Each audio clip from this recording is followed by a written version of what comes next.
Thank you for joining the Royal Buzz, your go to podcast that's buzzworthy and dedicated to purpose driven leadership, legacy, and authority driven storytelling. Where hype meets hype, listen to the magic, one story at a time. Today's conversation is one of courage, healing, and purpose. Our guest, Cipriana Rizea, knows what it means to rebuild a life after surviving domestic violence. Rather than allowing her past to define her, she chose to transform her pain into a platform of hope. Through resilience, advocacy, and the influence of her pageant title, she is helping other women realize that they are not alone. Their voices matter, and their stories don't have to end where the hurt began. In this episode, we'll talk about finding the strength to leave, learning to trust yourself again, overcoming shame, and discovering how healing can become a powerful form of leadership.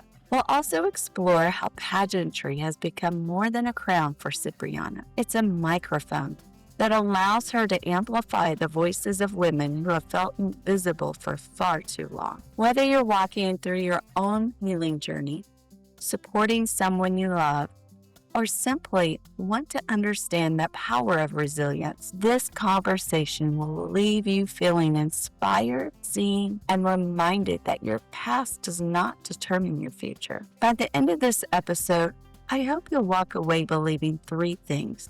You are stronger than the circumstances that tried to break you. Healing is possible, even when the journey feels impossible. And your story has the power to change someone else's life. So take a deep breath, settle in, and join us for a conversation about resilience, hope, and the incredible courage it takes to reclaim your life.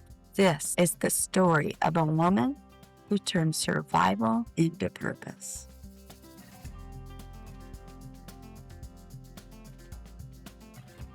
Welcome to the Royal Buzz podcast. I have a phenomenal guest, as usual, with me today.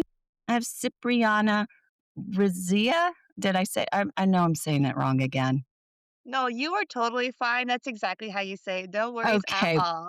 Of perfect. Well, welcome to the podcast, Cipriana. Tell us a little bit about who you are. course. So my name is Cipriana Rizia. I am 23 years old, and as of almost a year ago, I'm currently a model. And as of January 17th of 2026, I have the honor of serving as your Miss Ultimately Arizona 2026. Wonderful. So, Cipriana, tell us a little bit about what got you interested in competing in a pageant. Because from our discussion prior to jumping on to record, you had mentioned that this was your first competition, I believe. Yes, that's exactly right. And I will be honest, 2 years almost a year and a half ago, I was not a model, I was not a queen. 2 years the past year of my life has been a complete transformation, not just professionally, but personally, emotionally, spiritually. I am a survivor of domestic violence, and for a very long time, I carried that experience in silence, and leaving that situation, it wasn't easy at all. To me, it meant walking away from what was familiar, from comfort, and from a version of my life I thought would last forever. But really, as I look back, it meant choosing my dignity and choosing myself. And after that happened, when you experience abuse on that level, it really hurts your self-confidence, your voice, and your identity. I thought there after that experience, my life was completely over, and there was so many moments where I wondered, would I feel confident or beautiful or strong again? It was through therapy appointments, hard conversations, and rebuilding my support system where I learned how to trust myself again. And during that healing process, modeling became a part of that reclaim. To me, stepping in front of the camera isn't about your vanity, it's about visibility. It's about me saying, You do not get to make me small. Every photo shoot, every casting, and every opportunity has been a step towards rediscovering the woman I'd always been. And within a year, I built a name for myself, continuing to refine my craft, developing my discipline, and earning the opportunity where I was crowned Miss Ultimately Arizona. And that timeline isn't something I say with pride because of how quickly it all happened. I say it because of resilience. And so when people say or see the runway walk, the magazines, or even the crown, what they don't see is the courage it took to really get there. Strength to me isn't about elegance or poise, it's about boundaries, it's about healing. It's about waking up every day to choose growth. And at the end of the day, my ultimate goal is to use my voice to advocate for women who've ever felt trapped, unheard, or afraid to start over. I want them to see someone who understands what it has been like to really be in that position where fear is all you know, but also understand the power of the other side of it. Survival is strength, your healing is strength, and that reinvention is your strength. So, in this last year, I've learned that your lowest moment will never define your legacy. You can rebuild, you can rise, and create a life that's bigger than whatever tried to break you. So, I don't look at myself as just a model. I am not just a queen. I am a woman who chose courage when the world tried to break her. And that choice really changed my entire life. Wow. Let me take a moment and just pause here. That was very well spoken, very well delivered, and very important. What you said, you were right. It does take courage to walk away. I myself have been in some toxic relationships in my life. Fortunately, none of them were physical. I didn't walk away with bruises. What I walked away was with fear, the verbal and the emotional abuse that came along with domestic violence. Sometimes people don't realize that that is domestic violence, that it's not always just the physical part of it. And it took me 13 years to walk away. That's a long time. How does one, coming from your perspective, how did you finally get that courage to walk away? I will be extremely honest. It was very difficult for me to walk away in that situation. I think whenever people bring up domestic violence, a common phrase I often hear, not just towards me, but other women, is why don't you go ahead, get up, and walk away? It's not that simple, No. unfortunately. During my moments when I was with this individual, it was a constant back and forth between the man I thought I loved, the caretaker, the person who was constantly spoiling me, and then moments later during his drunken rages. And unfortunately, he had this was a very dangerous individual. He unfortunately had ties to organized crime. And I knew during these moments where I was often running away from the apartment. I had no since I was in a completely different city than where my parents were, I couldn't just take the car and leave. I would be leaving the apartment and I'd be thinking, I have nowhere to go technically, but anywhere else is better than here. And I still remember oftentimes he would play the role of the loving boyfriend towards law enforcement. He would often make calls saying, "My girlfriend is missing." He would call me and label me as, "I don't know where she went. I'm very worried about her." And I would feel as if I was being hunted down like an animal. As soon as I was back in that apartment, that's where I was back to these moments of every single day being accused of cheating or doing Right, something completely awful. And then, especially during these rages where he would unfortunately become extremely drunk, he would not only be physically abusive towards me, but emotionally. And unfortunately, every single night, I would not be aware that I was under the influence of pills that he was slipping unknowingly into my food or into my drinks. And every single night, he would unfortunately use my unconsciousness and take advantage of me every single night. And looking back, you almost look at them. So I try to always tell myself, no, no, nobody is born evil. But looking back on my experiences, I would always look at him hoping to see some kind of love, just a tiny shred of humanity, right. but We're always looking his for the eyes good in were people. completely dead. And I still remember, even after everything that happened, I know where I lived, it was a very small town. It got around very quickly. I was often leaving the apartment, and strangers that I've never met before would come up to me saying, "Are you okay?" with genuine concern. And the amount of times I caught myself lying was genuinely concerning. I was lying to my family that everything was okay, Right, lying to complete strangers that I was fine, even to hospital staff.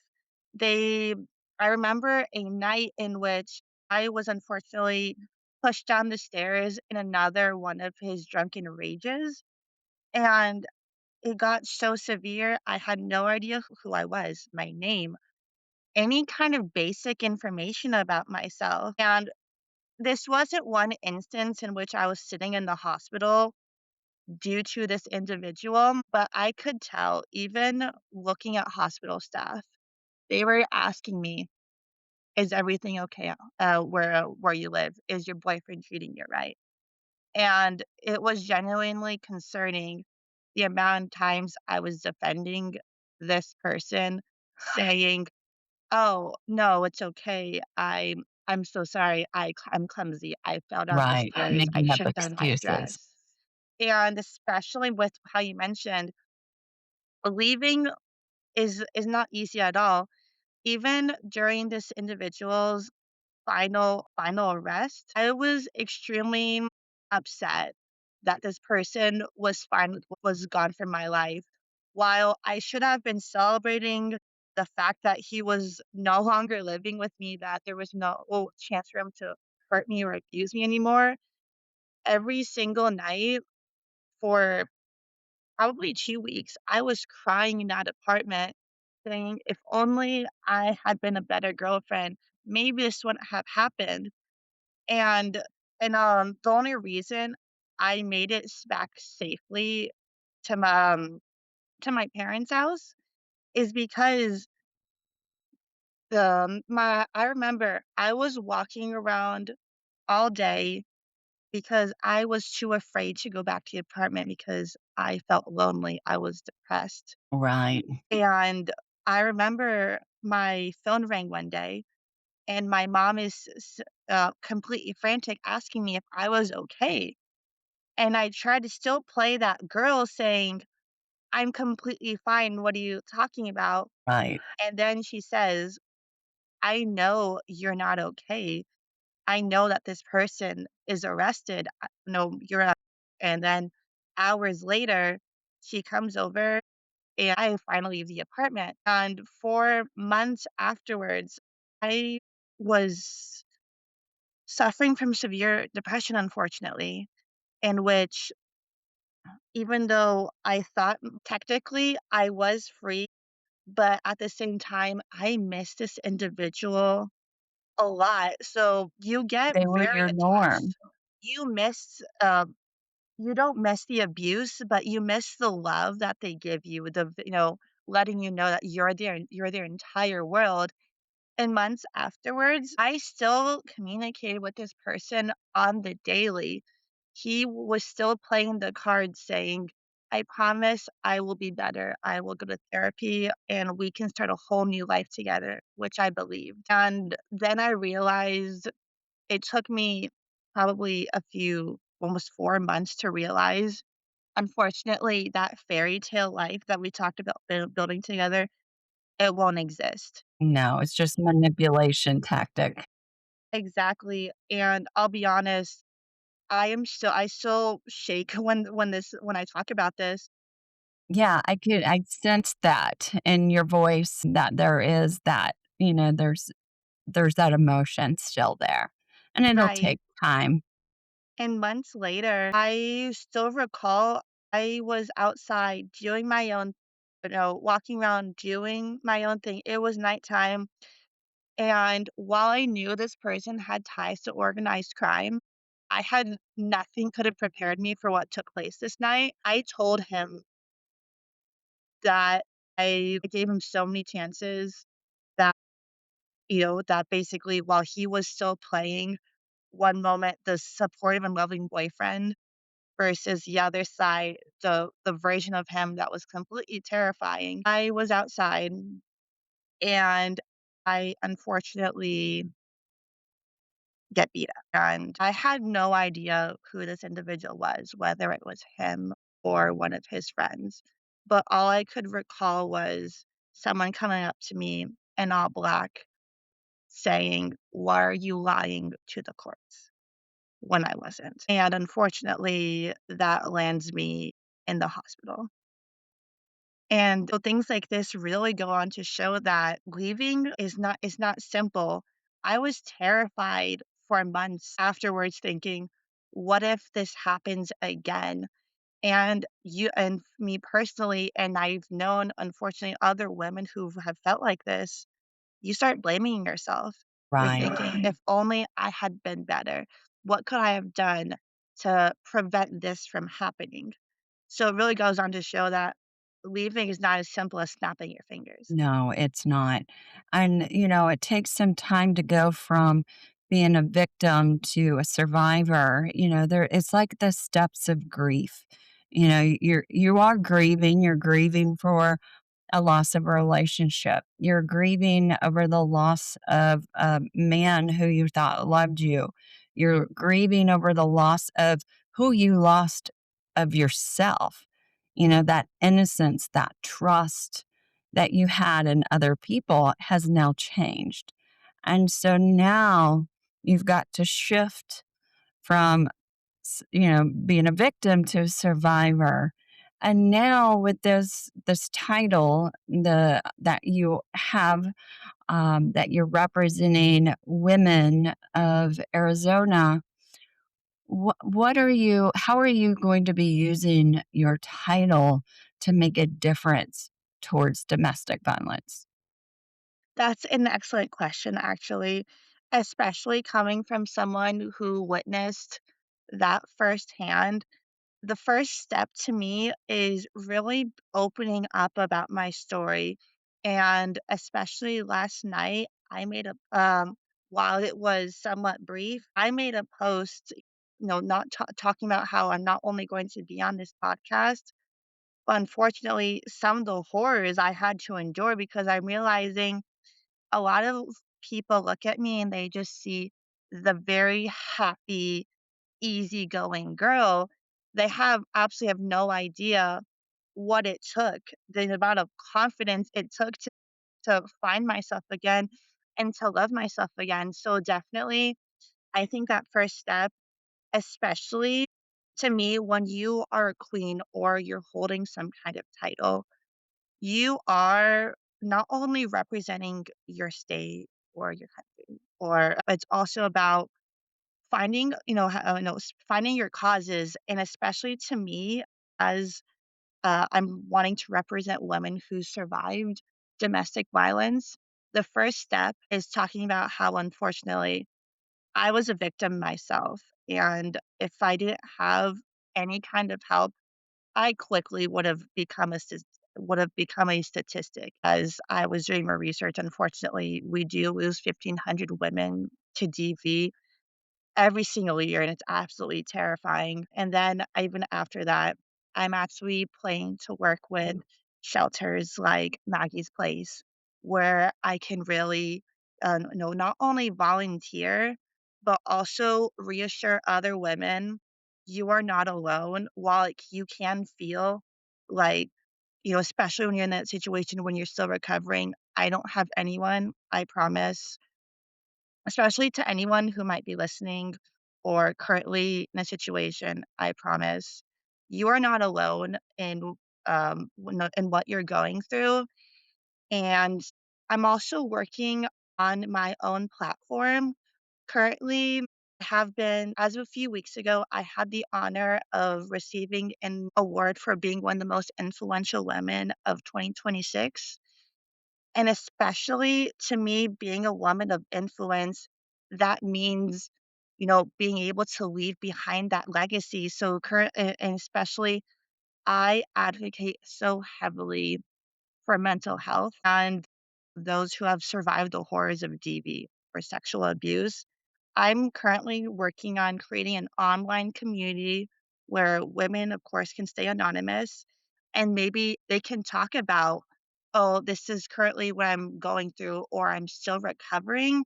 And it's almost going to be a peer to peer platform to reassure other women or anyone who might be going through something similar. You have other women who adore you and support you and or anything that you might be struggling with. Let's work on it together. I love that idea. And is this something that you're looking at a platform like on social media, or will it be a standalone sector, having its own platform? Where, because you mentioned anonymous, and I know that social media, Facebook has gone to having that capability of remaining anonymous now in groups. So, what does this look like for you? While it is still a work in progress, this would actually be a standalone sector. I know that especially women or anyone who may have survived this, I myself, sometimes there can be a stigma, or sometimes myself, I have been shamed for anything that I may have experienced. And so the reason I care so much about keeping everything anonymous is I want to create a safe space. I want any woman who's on this platform to realize I don't have to state my name. I don't have to state this individual's name. So it is going to be a standalone site, and in which it doesn't matter. I want this to be almost a not just statewide, not just countrywide, but I would like this platform to go national. So almost saying wherever you are currently at, you are welcome to be on this platform, talk about anything that you may be currently experiencing, or if even if you just need peer-to-peer support, that's exactly what I want to build. And of course, I'm also working on having location-based help. So I want women to say, "Okay, I'm currently based in," for example, staying in if you're in Arizona, for example. Okay, and, like, what are the nearest sources of help that I can get, whether it's shelters, the DV hotline. So I really want to not expand this to really be, a breakthrough for women and, being able to seek that help. Right. Well, it sounds like you have a lot and planned in store for your future and attached to representing your state very well. I wish you all the luck in getting that all set up. Is there any last information or words of wisdom that you'd like to leave our audience as we wrap up this episode? Yes, definitely. I'll be honest, as I look back on this last year and a half, in the past year, I didn't just grow, I honestly survived. I never thought I'd be sitting here as a model or a queen 2 years ago, I honestly looked at myself as my life is completely over. I'm struggling with, recovering from that situation or trying to rebuild myself as another thing that many don't know about me is I unfortunately do have polycystic ovarian syndrome. And especially after those 2 years, I really want to see people I really want people to look at me as a woman who's extremely resilient, going from a relationship that was physically violent and unsafe, something that started as emotional control, escalating into physical harm. Those moments where I was completely fearful for my safety, living in an environment that was connected to both dangerous and illegal activity, and unfortunately and how I talked about, that leaving, it wasn't dramatic. It was while what it was strategic, and while how I mentioned earlier, I did not want to leave because I truly felt like this person could have been better. But I really want to people to see that modeling became a part of my healing, but though the physical aspect of abuse is something that people often it can be minimized sometimes, the bruises fade, the body heals, but the psychological impact still can be there. I really had to rebuild my sense of safety and loving my own skin again, and I had to retrain my nervous system to understand that peace is possible. So, modeling and being a queen became a part of that healing. So, standing tall in heels on runways with with bright lights and in front of photographers and working with these amazing creatives, designers, hair and makeup artists, for example, really showed that every runway walk is a reminder that my body belongs to me. Every photo shoot is proof that I could be seen without fear. And within a year, I rebuilt myself from the ground up. I built a name for myself in the modeling industry.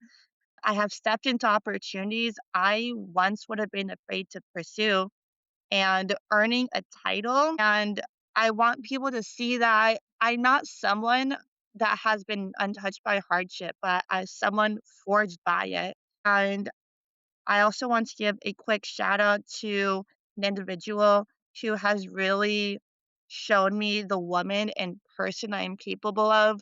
My current photographer, Carlos Arturo Velarde, he's absolutely incredible, not just in what he does photography wise, but we have been working together since last June, and knows, unfortunately, all of the difficulties I have faced. And, every photo shoot, he makes me see how not just how beautiful I am on the outside, but on the inside, the he's we talk about the confident, my growth and confidence, and really he's been an absolutely amazing individual to have by my side as I continue elevating myself, not just as a queen or a model, but as an individual.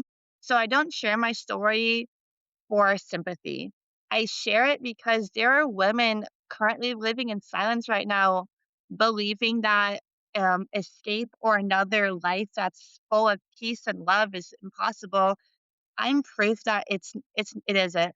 I promise. You can leave. You can rebuild. You can create and live a life that's safe, powerful, and completely your own. While my past involved violence, my future involves leadership. And that difference is the result of one decision. It was choosing myself. Well, thank you for sharing all that amazing resilience Thank you and so much. how somebody could go from a life of challenges to overcoming. So, thank you so much for being a guest today, Cipriana. And I hope that our audience has found what you've shared, your story, a place of hope. Thank you so much. And that's definitely the kind of message I want to leave, that I want people to see that I am not separate from my community just because I'm a model or a queen. Not separate from the community. I am a part of it. And so I want people to see, while you may be facing any kind of challenges you may be facing right now, I promise that healing, while it can be a very difficult road, the person waiting for you on the other side, I promise she's confident.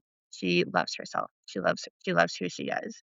And definitely that, even when I look back on how quickly I've made a name for myself in this industry, it was honestly because I'm always priding myself in being as authentic as I can be, really being resilient.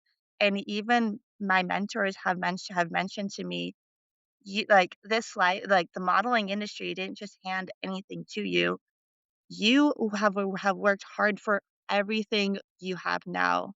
And I really want to show that something, yeah, that while yes, it can be a fight to get back to a life that's full of peace and happiness. I promise all that hard work, it will be worth it. Yes. Well, thank you again, Cipriana, and I hope that our audience has enjoyed this conversation.